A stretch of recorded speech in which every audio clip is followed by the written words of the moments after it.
Well, she knows I'm meant to be on set literally next week. I can't keep flying down here. I mean, where has she got... We're live. Hello. 1 second. Can you at least have hair and makeup come down? She doesn't have a team? Or did she leave me a note?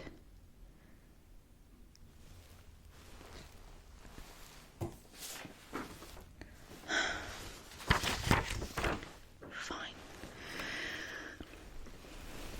Hello. I'm back. Lacuna's here to help put you to sleep again. She told me to be nicer, so I'm smiling. That's all you get. I'm not whispering, that's not my thing. Let's see. Thank you, Lacuna. Please be nice, you're too grumpy. Oh, of course. I'll be back soon. That's it. Okay, on the back we have... Oh. So I'm meant to be talking about her favourite directors. I can't say these are my favourite, but we'll see. She's got a list here. Okay, well, I've met a few of these people. I've actually worked with them, so... Excuse me one more moment. Can you please have someone bring me some water, something? I mean, the conditions here are just not... Well, am I at least getting paid? Goodness gracious, okay. Water, please. Sparkling. Thank you. So, have you all been faring? Let me flutter my fingers.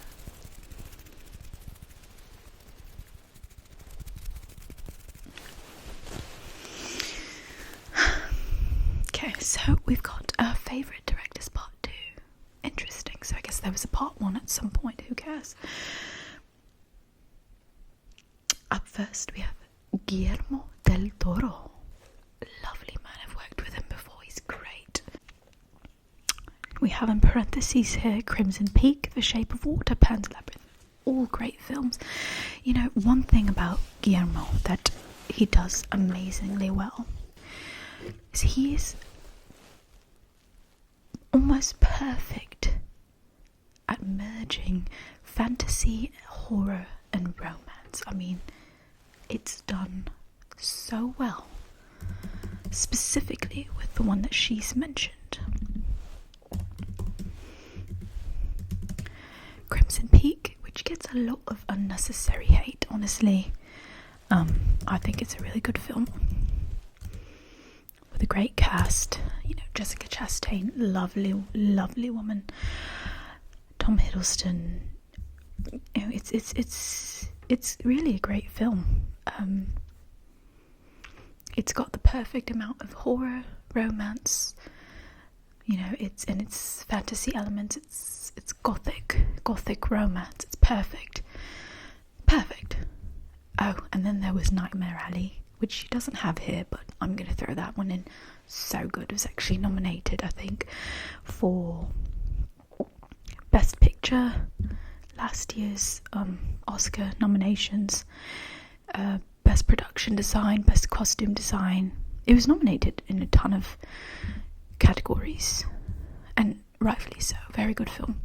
One of those, you know, ensemble casts: Bradley Cooper, Kate Blanchett, Rooney Mara, Toni Collette, Willem Dafoe. I mean, great film all the way around. We've got The Shape of Water, another great one. Again, romance, fantasy, and it's a bit scary too, so very good, very good. And then, of course, who doesn't know of Pan's Labyrinth? That is like top tier level horror fantasy. It's perfect. It's so good. It deserves all of its flowers. If you haven't seen it, I suggest you watch. It's a very good film. It's quite creepy. Not for children. So good, so good. And then, of course, I think recently Whisper did a video where she discussed Pinocchio, Guillermo del Toro's Pinocchio, which is very good. A solid, well done adaptation of the fantasy story we all know and love, Pinocchio. Perfect, really good. So that's Guillermo del Toro. I mean, who doesn't love him? He's excellent director, creator. Everything that he makes will be watched.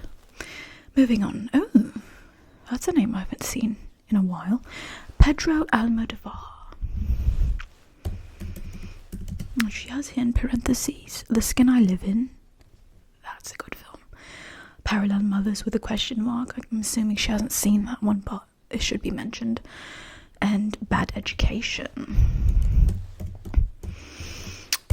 The Skin I Live In is a movie that I don't even know how to explain it. It's bizarre, but it's very intriguing. It's, how would I classify it? What does Google say?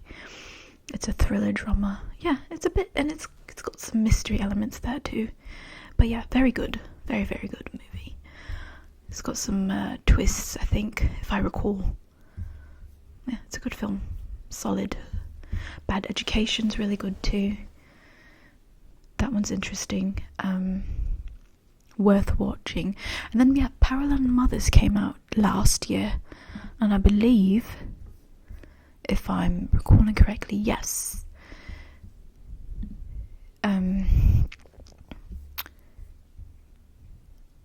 Penelope Cruz was nominated for... Did she win a Best Actress, an Oscar award for Best Actress? Let me see.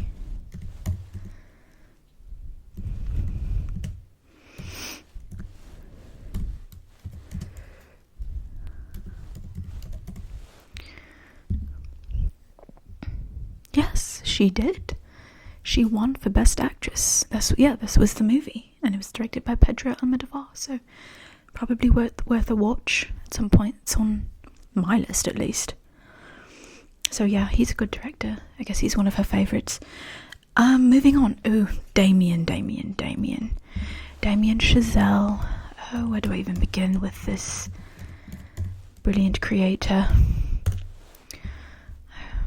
Oh, what can I say? I mean, I've not seen Babylon yet, and I do not think that Whisper's gotten around to seeing Babylon either, but Damien's known specifically for La La Land and Whiplash. What can I even say about that one? I mean, if you are passionate about anything in life, if you are an artist or whatever it is you are, that is your passion, your reason for existing, this film will make you feel like, well, what am I doing? No wonder I haven't gotten where I want to be. I mean, look at the character in that movie. Andrew, played by Miles Teller. He is an ambitious, insanely talented drummer, and he is determined to rise to the top.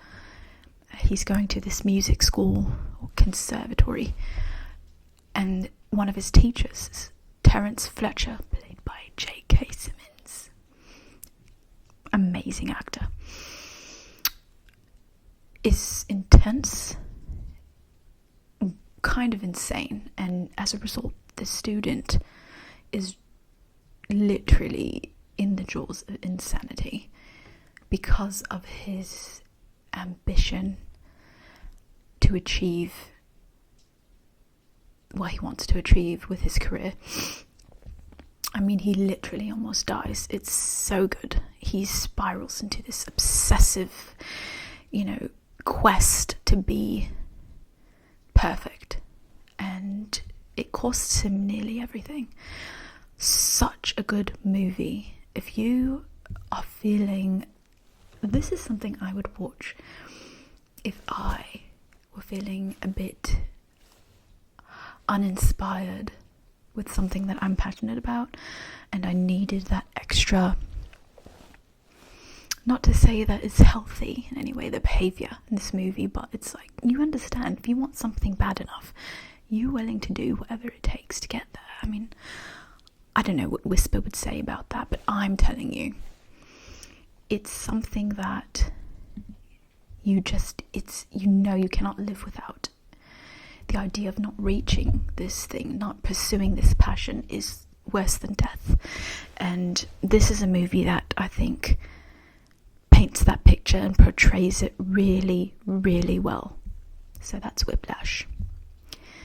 It also makes you think, like, are there things that are worth that? You know, yes, you have your passion, but I'm sure some people might feel like nothing is worth, you know, almost costing you your life.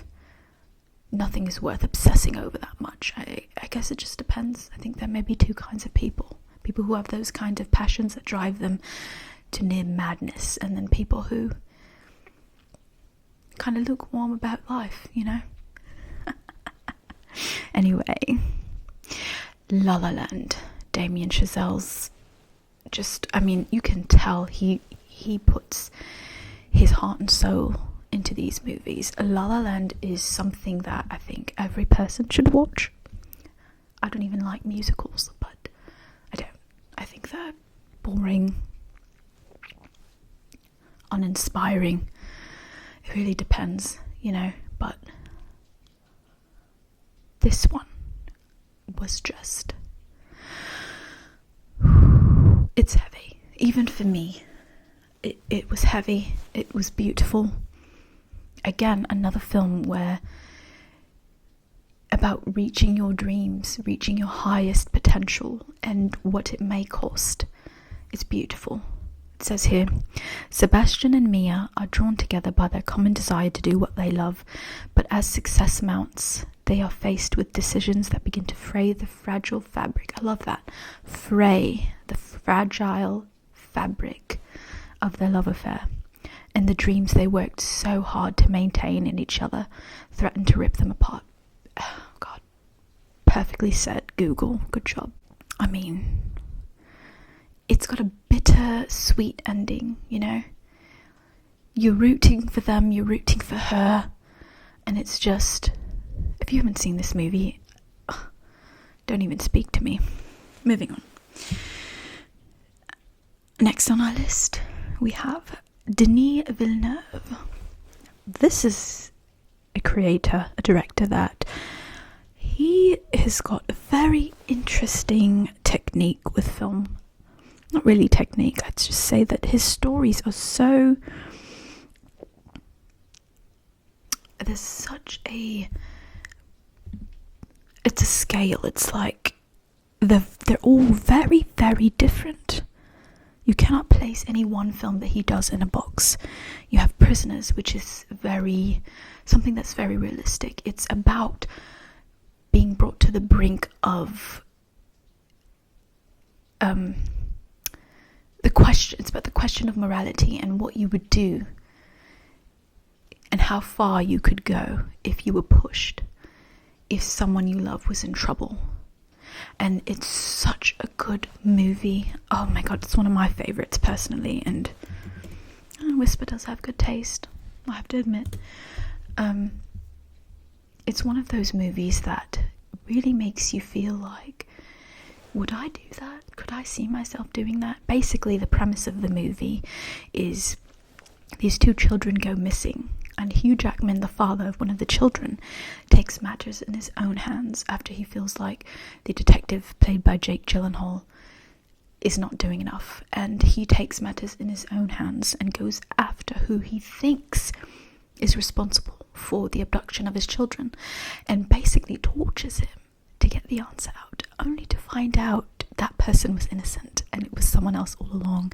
And then at the end he ends up, I don't even want to tell you the end, you have to watch the movie to find out. You just have to. If you don't, it's your loss. So good. Oh my God, 10 out of 10. Definitely put Denis Villeneuve on my watch list as directors to keep an eye out for. It's a solid thriller with a great cast. we've got Jake Gyllenhaal, Hugh Jackman, Paul Dano, Terrence Howard, Viola Davis, David Dastmalchian. Not sure, but I know him. He's recently. I think he was in. He was recently in Suicide Squad, the newer one. He's going to be in Oppenheimer, which is coming out in the summer. Anyway, oh, yes, and then so The Prisoners is a good movie. Check it out. Dune, of course. Who doesn't love it?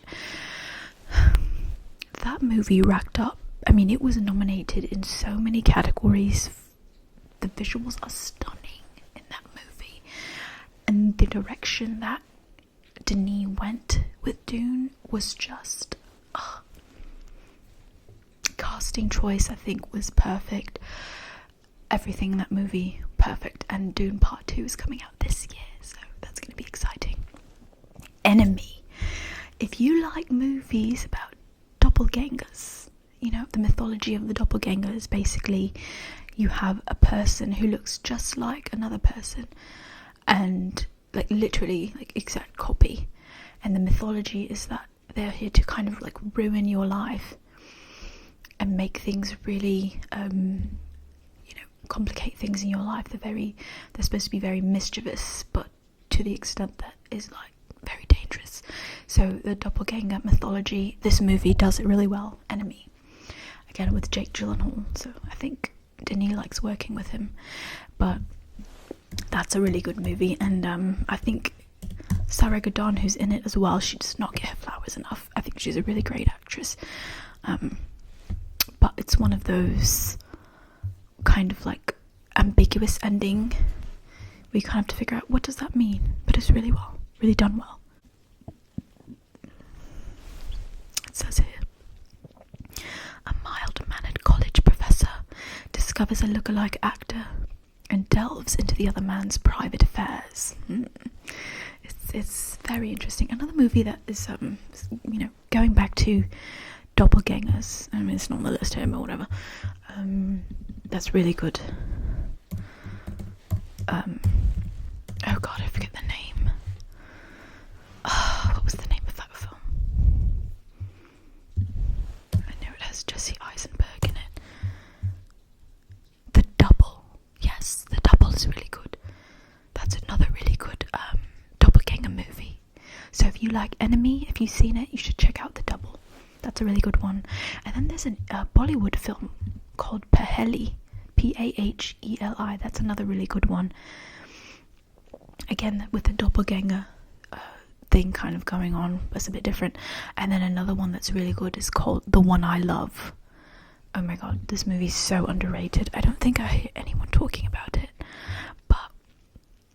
and I hadn't even heard of it until really about a year or two ago, but it's very good. And it has Ted Danson in it, Mark Duplass, Elizabeth Moss. Very, very good. And it's got a weird kind of humour. So if your sense of humour is not like the usual kind of humour, and you like, you have dark humour, you just find things that are not funny to normal people, because we're not normal. If you're listening to ASMR, you're not normal. Oh, just kidding. No, I'm not. So yes, if you've got a weird sense of humour, I think you might like The One I Love. It's also a bit romantic, a little bit. It's a bit creepy.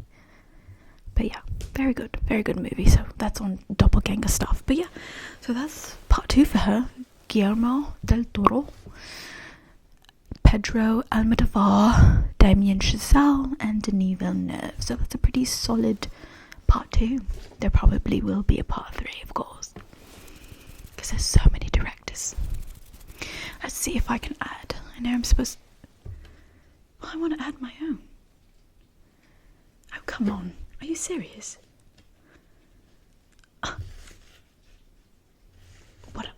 It's only 20 minutes in. Fine. Well, her people back there say that I'm not allowed to add another, so I guess we'll leave it here. do I really have to do the outro? Oh, I didn't do the intro. Oh. You are now tuning out from your favourite ASMR what was it? Oh. You are now tuning out from the Whisper Poet ASMR. This is your second host, Lacuna. What's the problem? Oh.